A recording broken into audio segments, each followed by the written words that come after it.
UMT سے میرا پیار تقریباً 2 دہائیوں پر محیط ہے۔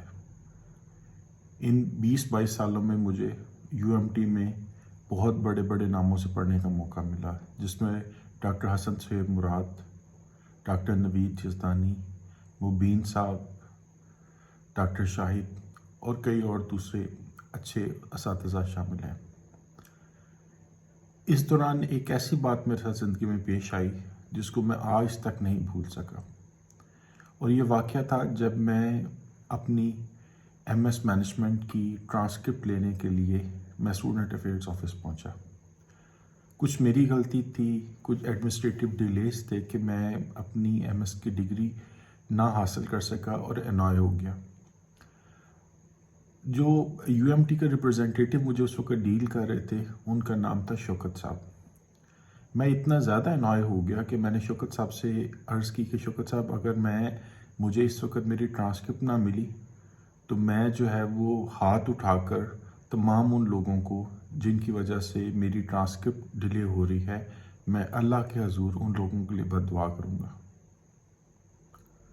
اور شوکت صاحب نے اس چیز کے لیے مجھے ایک ایسا رپلائی کیا جو آج تک مجھے یاد ہے، اور شاید شوکت صاحب کا یہ رپلائی میری UMT سے ان 20-22 سالوں کے دوران جتنی بھی لرننگ ہوئی ہے اس ساری لرننگ میں سے سب سے بہتر لرننگ ہے۔ اور شوکت صاحب نے مجھے کہا کہ خرم صاحب، مومن کسی کو بد دعا نہیں دیتا۔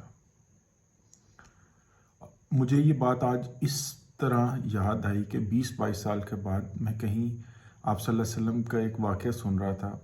جس میں آپ صلی اللہ علیہ وسلم ایک صبح جاگے اور اپنے اصحاب کو اکٹھا کر کے ان سے پوچھا کہ تم لوگوں میں سے رات کو کس نے صدقہ کیا ہے؟ آپ کے صحابہ میں سے کسی نے بھی کوئی جواب نہ دیا، تو آپ صلی اللہ علیہ وسلم نے دوبارہ حکم فرمایا کہ تم میں سے رات کو کس نے صدقہ کیا ہے؟ آپ صلی اللہ علیہ وسلم کے صحابہ میں سے کسی نے بھی کوئی جواب نہ دیا۔ فائنلی جب آپ صلی اللہ علیہ وسلم نے دوبارہ حکم فرمایا کہ تم میں سے رات میں کس صحابی نے کسی طرح کا صدقہ کیا، تو ایک صحابی جو وہ کھڑے ہوئے، تو آپ صلی اللہ علیہ وسلم نے فرمایا کہ تم نے رات کو کیا عمل کیا ہے؟ تو کم و بیش واقعہ ایسا ہے کہ وہ صحابی کہتے کہ مجھے رات کو نیند نہیں آ رہی تھی، تو میں اٹھا اور مجھے کوئی خیال آیا، تو میں نے گھر میں کوئی چیز دیکھنے لگا، تو مجھے کوئی ایسا فزیکل چیز نظر نہیں آئی جس کو میں صدقہ کر سکتا۔ تو صحابی کہنے لگے کہ کچھ تردد کے بعد، کچھ کوشش کے بعد میں نے 2 رکعت نماز پڑھی، اور اپنے تمام وہ لوگ جن کو میں زندگی میں نہیں پسند کرتا تھا، جن کے بارے میں میں بہت برا سوچتا تھا، تمام وہ لوگ جن لوگوں نے مجھے زندگی میں بہت زیادہ نقصان پہنچایا، میں نے اللہ کے حضور نماز پڑھ کر کھڑے ہو کر ان سب لوگوں کو معاف کر دیا، اور میں نے اللہ تعالیٰ کے حضور اس معاف کرنے کو ہی جو ہے وہ اپنی طرف سے جو ہے وہ ہدیہ کر دیا۔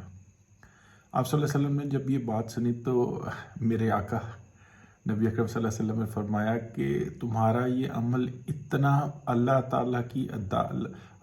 کے حضور اتنا مقبول ہوا ہے کہ ساری رات آسمان سے لے کر زمین تک جتنی بھی جگہ تھی وہ نیکیوں سے بھری رہی۔ آپ لوگوں سے ریکویسٹ ہے، دوسروں کو معاف کریں، دوسروں کے لیے آسانیاں پیدا کریں، اور جب آپ لوگ یہ سوچ رہے ہیں کہ دوسروں کو معاف کرنا ہے،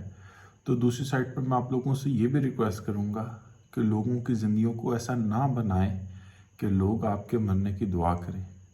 اور لوگ یہی سوچتے رہیں کہ کاش یہ مر جائے اور اس سے میری زندگی کے بہت زیادہ مسائل جو ہے وہ ختم ہوں۔ سو 2 کی میسیجز: